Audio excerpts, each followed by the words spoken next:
আজ বিকেল ৩টায় hotel Kingfisher অডিটোরিয়ামে ইসলামী ছাত্র আন্দোলন বাংলাদেশ বরিশাল মহানগরের উদ্যোগে এসএসসি ও সমমান পরীক্ষায় জিপিএ ৫ প্রাপ্ত শিক্ষার্থীদের সংবর্ধনা অনুষ্ঠান অনুষ্ঠিত হয়।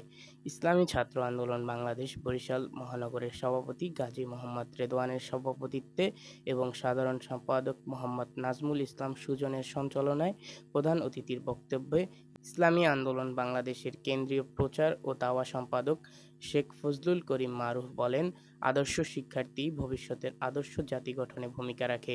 শুধুমাত্র জিপিএ ৫ নয়, মূল্যবোধ, চরিত্র ও নৈতিকতার উৎকর্ষ অর্জন করাও শিক্ষার্থীদের লক্ষ্য হওয়া উচিত।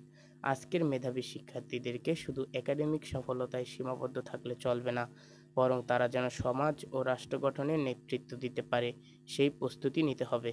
এখানে প্রধান বক্তা হিসেবে উপস্থিত ছিলেন ইসলামী ছাত্র আন্দোলন বাংলাদেশের কেন্দ্রীয় তথ্য, গবেষণা ও প্রযুক্তি সম্পাদক মোহাম্মদ ফজলুল ইসলাম। তিনি বলেন, ইসলামী ছাত্র আন্দোলন কেবলমাত্র একটি ছাত্র সংগঠন নয়, এটি একটি আদর্শবান নেতৃত্ব গঠনের কারখানা। আমরা কৃতী শিক্ষার্থীদের সম্মান জানিয়ে তাদের মধ্যে দায়িত্ববোধ ও মূল্যবোধ জাগ্রত করতে চাই।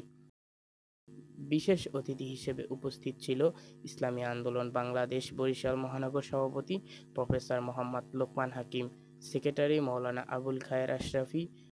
এছাড়াও আরও উপস্থিত ছিল ইসলামী ছাত্র আন্দোলন বাংলাদেশ বরিশাল বিশ্ববিদ্যালয় সভাপতি হাসিবুল ইসলাম।